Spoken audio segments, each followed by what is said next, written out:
Starting from the most important chapter of your financial management or corporate finance, which is time value of money. जिस तरह जब आप English सीखने लगते हैं तो आपको ABC सिखाई जाती है, और जब आप अकाउंटिंग सीखने लगते हैं तो आपको जनरल एंट्री सिखाई जाती है। फाइनेंशियल मैनेजमेंट या फिर कॉर्पोरेट फाइनेंस को सीखने के लिए जो आपकी बेसिक टर्म है वो है टाइम वैल्यू ऑफ मनी। इसमें आप ये सीखते हैं कि मनी की डिफरेंट टाइम ऑफ मतलब डिफरेंट टाइम्स में क्या वैल्यू है। एग्जांपल देती हूँ आपको कि जब आप छोटे थे, आपकी मदर आपको पॉकेट मनी के तौर पर 5 रुपये या फिर 10 रुपये देती थी। आप क्या करते थे, 5 रुपये की ढेर सारी चीज़ें लेकर आते थे और खाते रहते थे। तब उस टाइम पर आपको 1 रुपये में एक कैंडी मिल जाती थी, और ऐसा भी पॉसिबल था कि कुछ कैंडीज़ ऐसी थी 1 रुपये की 4 मिल जाती होती थी।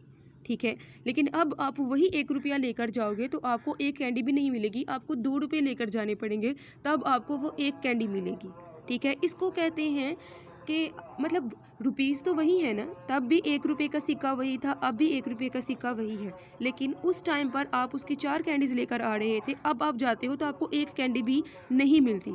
रुपीज़ सेम रहते हैं लेकिन उनकी वैल्यू डिक्रीज़ होती रहती है। इकोनॉमिक्स में आपको परचेजिंग पार्ट या फिर बाइंग पार्ट का भी मतलब पता होगा।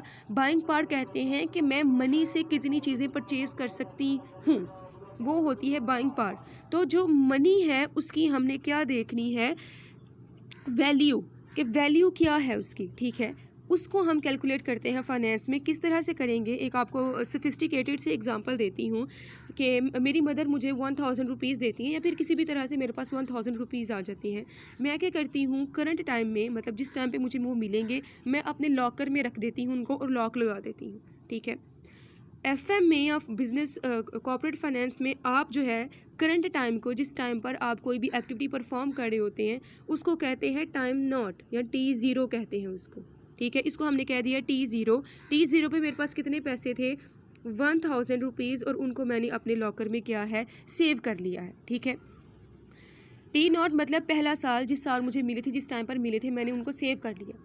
अब 365 दिन गुजरने के बाद, मतलब जब मेरा 1 साल गुजर जाएगा, मैंने इनको यूज़ नहीं किया, मैं लॉकर खोलूँगी, क्या वो 1000 का रुपीज़ चेंज होगा, वो नोट चेंज होगा?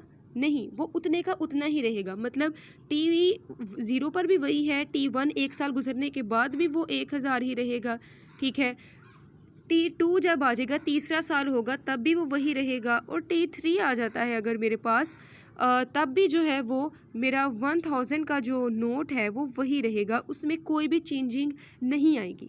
ठीक है, लेकिन अगर हम उसकी वैल्यू को देखना स्टार्ट करें तो उसकी वैल्यू जो है वो चेंज हो जाएगी। कैसे चेंज होगी, अगर आपको बताती हूँ।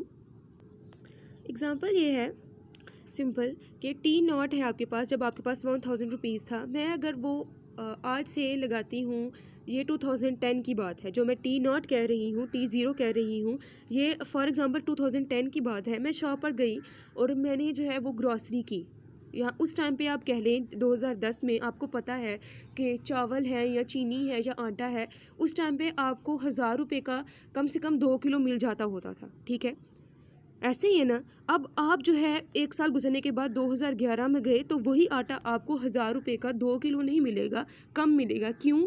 क्योंकि आपको पता है कि प्राइसेस हर साल इंक्रीज़ होती रहती हैं। इन्फ्लेशन टर्म का आपको पता होगा, जिसमें हमारी जो परचेजिंग पावर है वो डिक्रीज़ हो जाती है, चीज़ों की कीमतें बढ़ती जाती हैं, प्राइसेस जो हैं वो बढ़ती जाती हैं। तो ये हर साल इन्फ्लेशन रेट की वजह से हर चीज़ की प्राइस जो है वो इंक्रीज़ होती जाती है। 2010 में 1000 का नोट जब मैं लेकर गई तो वो जो है मुझे ज़्यादा चीज़ें परचेज़ करनी, मतलब मैं ज़्यादा चीज़ें परचेज़ कर सकती थी। 2011 में लेकर जाऊंगी तो कम होंगी, 2012 में चली जाऊंगी तो 1000 की कम चीज़ें आएंगी, और 2013 में चली जाऊंगी तो उसी 1000 से मैं कम चीज़ें खरीदूंगी। ठीक है, मतलब हर गुज़रते साल के साथ साथ आपके जो 1000 का नोट है उससे कम चीज़ें परचेज़ होंगी, मतलब उसकी बाइंग पावर हर साल डिक्रीज़ होती रहती है। किस वजह से? इन्फ्लेशन की वजह से। अब FM में किस वजह से डिक्रीज़ या फिर इंक्रीज़ होती है, हमारा वो कंसर्न नहीं है। हमारा कंसर्न ये है कि नोट तो सेम है, मैंने 1 साल जब तिजोरी में रखा था तो वही 1000 का नोट था, दूसरे साल अगर मैं तिजोरी खोलती हूँ, अपना लॉकर खोलती हूँ, तो 1000 का नोट सेम रहेगा। फिर मैं लॉक कर देती हूँ, अगले साल देखूँगी तो 1000 का नोट वही होगा जो कि तीसरे साल में या चौथे साल में होगा, जो कि पहले साल में था। बात की समझ आ रही है? नोट चेंज नहीं होता, लेकिन उसकी जो बाइंग पावर है, परचेजिंग कैपेसिटी है, उसकी जो वैल्यू है, वो हर गुजरते साल के साथ साथ क्या होती जाती है, डिक्रीज़ होती जाती है। ये आपका कॉन्सेप्ट है टाइम वैल्यू ऑफ मनी का, ठीक है। कस टाइम वैल्यू ऑफ मनी में जो पहला कॉन्सेप्ट है वो फ्यूचर वैल्यू का है, जो कि मैं अभी आपसे कह रही थी। जो पैसा आज मेरे पास है, एक स्पेसिफिक टाइम पीरियड गुजरने के बाद उसकी फ्यूचर में क्या वैल्यू रहेगी। बात तो वही आ जाती है जो मैंने अभी आपको एग्जांपल दी। अगर हम नोट की बात करें, पैसों की बात करें, तो पैसे चेंज नहीं होते। वो 1000 का नोट जो मेरे पास आज है, आज से 20 साल बाद भी वो नोट सेम ही रहेगा, उसमें कोई भी चेंजिंग नहीं आएगी। चेंजिंग किस में आएगी? वैल्यू में, बाइंग पावर में। मैं आज जो उससे परचेज़ कर सकती हूँ, आज से 10 या 20 साल गुजरने के बाद उस 1000 से मैं वो चीज़ें परचेज़ नहीं कर पाऊँगी, ना तो उतनी क्वांटिटी में परचेज़ कर पाऊँगी, ठीक है। तो उसकी वैल्यू जो है वो डिक्रीज़ हो जाती है। अब टाइम वैल्यू ऑफ मनी में जो पहला कॉन्सेप्ट है वो फ्यूचर वैल्यू का ही है, कि हम किस तरह से फ्यूचर वैल्यू को देखते हैं, कैलकुलेट करते हैं। हम कहते हैं कि जो मेरे पास आज पैसा है, आने वाले 5 साल बाद उसकी क्या वैल्यू होगी। क्या जितनी चीज़ें मैं आज 1000 से परचेज़ कर सकती हूँ, 5 साल बाद क्या उतनी ही क्वांटिटी में उस 1000 के नोट से चीज़ें परचेज़ कर पाऊँगी या फिर नहीं कर पाऊँगी, ठीक है। मतलब हम अगर उस आज की 1000 की 5 साल बाद फ्यूचर वैल्यू को कैलकुलेट कर लें, तो हमारा काम आसान हो जाएगा ना। हमें पता चल जाएगा कि 1000 की आज से 5 साल के बाद क्या वर्थ होगी, क्या वैल्यू होगी। तो अब वो कैसे कैलकुलेट कर सकते हैं? Time of value of money में पहला कॉन्सेप्ट होता है आपका फ्यूचर वैल्यू का, कि आप किसी भी चीज़ की फ्यूचर वैल्यू कैलकुलेट कर लेते हो। मतलब आने वाले 1 साल बाद, 2 साल बाद या 5 साल बाद 1000 की क्या वैल्यू रहेगी, क्या वर्थ रहेगी। कैसे कैलकुलेट कर सकते हैं? हम एक रेट यूज़ करते हैं, ठीक है। सो गर्ल्स, फ्यूचर वैल्यू और प्रेजेंट वैल्यू का कॉन्सेप्ट समझाने लगी थी आपको। फ्यूचर वैल्यू की बात कर रहे थे। यहाँ पर आपकी गिटमैन की बुक में उसने एक एग्जांपल यूज़ की हुई है कि एक आपकी कंपनी है, उसके पास कोई अपॉर्चुनिटी है कि वो किसी जगह पर 15,000 इन्वेस्ट कर सकती है।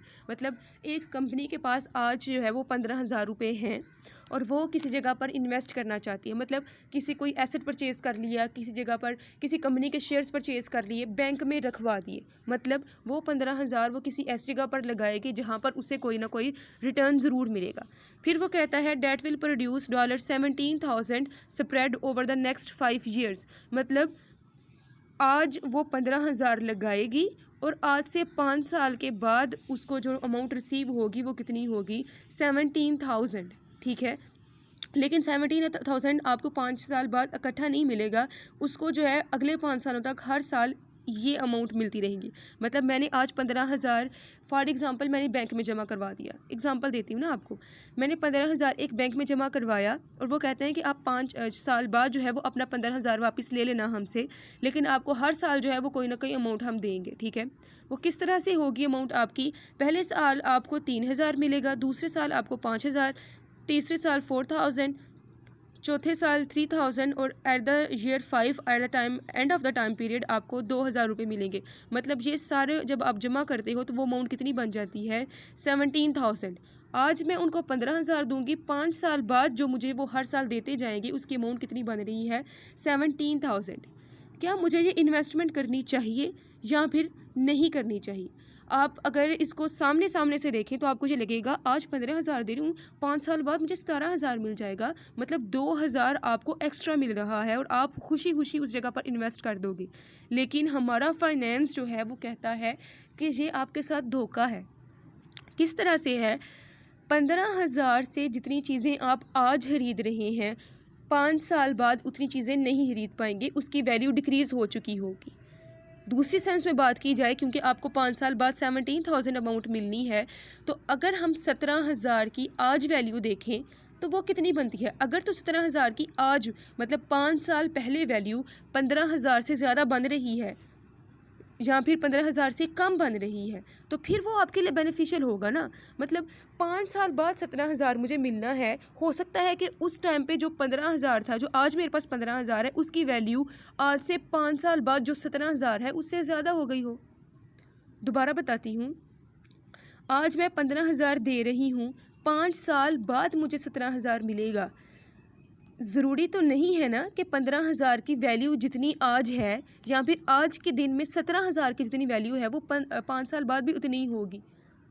कभी भी ऐसा नहीं होगा। 5 साल गुजरने के बाद 17,000 की वैल्यू डिक्रीज़ हो चुकी होगी। ठीक है, सिंपल आप 2 मेथड यूज़ कर सकते हो। या तो आप जो 5 साल बाद अमाउंट आपको रिसीव होनी है 17,000, उसकी आज के दिन में वैल्यू देख लो। आप प्रेजेंट वैल्यू देखो, अगर तो वो 15,000 से कम है या फिर 15,000 से ज़्यादा है, फिर आप उसमें इन्वेस्टमेंट करने का सोचो भी। ठीक है, अदरवाइज़ आपको कोई फ़ायदा नहीं होगा उसमें इन्वेस्टमेंट करने का। इसलिए नीचे आपकी बुक में कह रहा है वो कि हम अपनी जो अमाउंट फ्यूचर वैल्यू आपको मिलनी है, अगर तो वो हमारी आज की वैल्यू में कम है तो फिर हमें क्या करना चाहिए, उसमें इन्वेस्टमेंट कर देनी चाहिए। फिर हमारी जो इनिशियल इन्वेस्टमेंट है, जो हम 15,000 लगा रहे हैं, वो उसको जस्टिफाई कर देती है। वही बात जो मैं आपको कह रही हूँ कि जहाँ तो हम ये करें कि जो हमारी इनिशियल इन्वेस्टमेंट है 15,000 की, उसकी हम देख लें कि फ्यूचर में क्या वैल्यू है। ठीक है, आज से 5 साल गुजरने के बाद 15,000 की क्या वैल्यू रह जाएगी।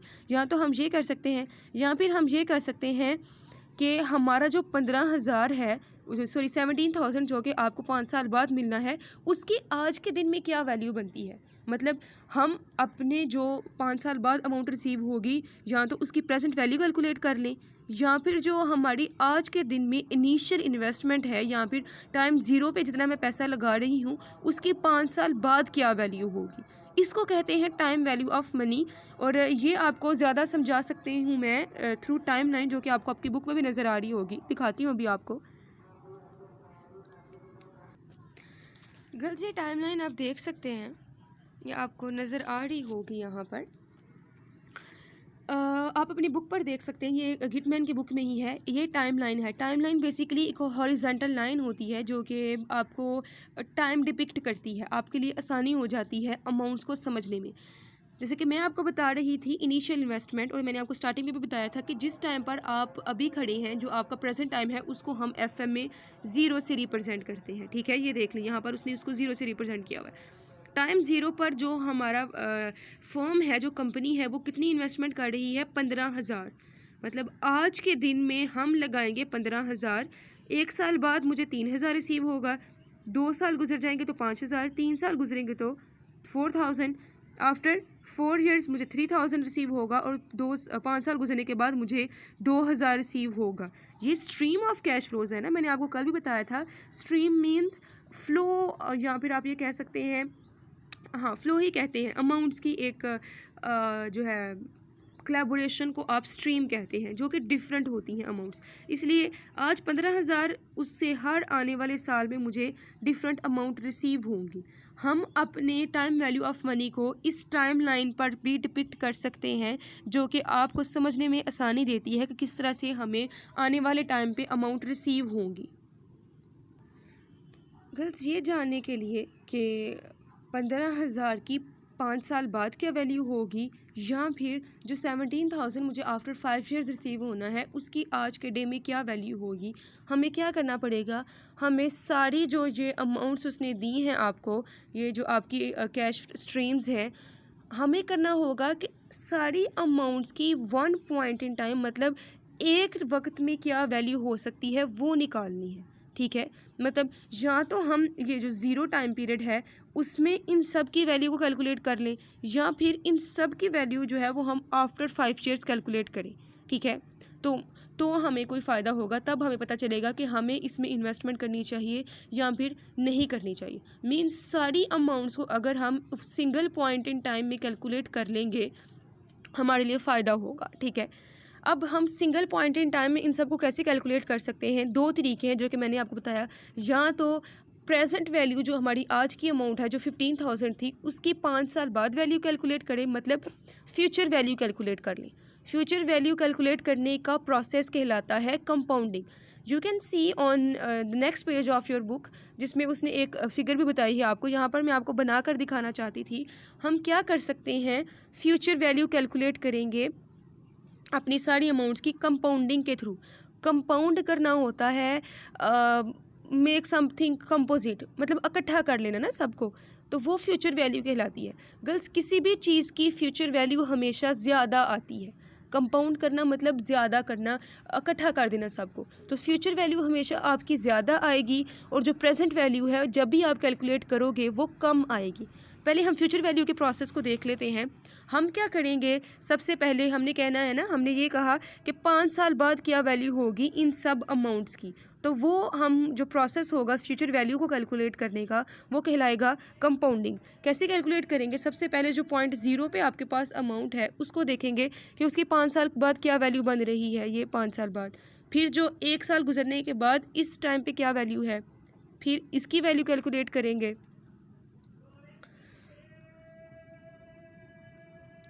ये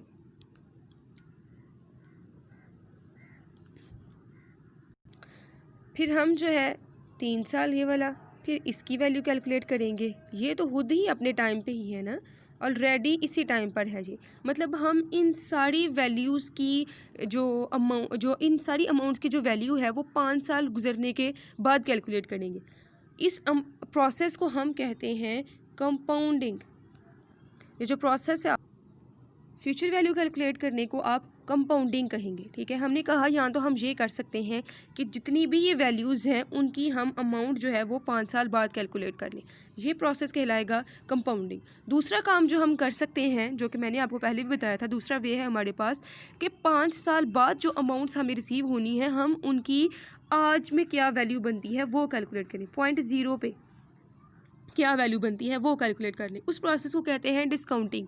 मींस किसी भी चीज़ की प्रेजेंट वैल्यू कैलकुलेट करने को आप कहते हैं डिस्काउंटिंग। डिस्काउंट करना होता है रिड्यूस करना।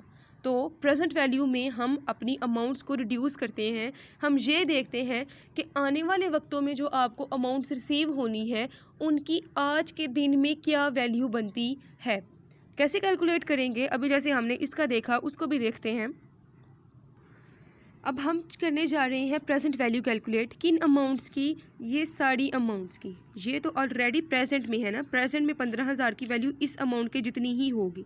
लेकिन ये 1 साल बाद जो 3,000 है आज के दिन में इसकी क्या वैल्यू है, इस अमाउंट की आज के दिन में क्या वैल्यू बनेगी, हम वो कैलकुलेट करेंगे। कैसे करेंगे, जैसे हमने वहाँ पर देखा था, पहले हम इस अमाउंट को कैलकुलेट करेंगे 8.0 क्या अमाउंट बनती है, फिर इस वाले की, फिर इस वाले की, फिर इस वाले की और फिर इस वाले की। और ये जो है ये ऑलरेडी 8.0 ही है, ठीक है।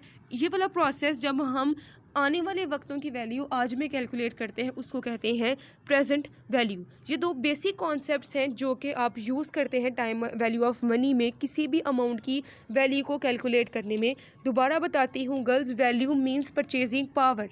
ये आपका मनी जो है वो सिर्फ नोट की बात नहीं करता। हम यहाँ पर ये नहीं कहते कि जो 2000 का नोट है वो 15 जो आज के दिन में वो कितना नोट होगा। नोट की बात नहीं की जाती, वैल्यू की बात की जाती है कि जो ये 5 साल बाद मुझे 2000 अमाउंट रिसीव होगी, अगर मैं देखूँ आज में तो उस 2000 की आज में क्या वैल्यू होती है, इसको कहते हैं प्रेजेंट वैल्यू कैलकुलेट करना, ठीक है। एग्जाम्पल्स करेंगे तो ज़्यादा अच्छी समझ आएगी आपको।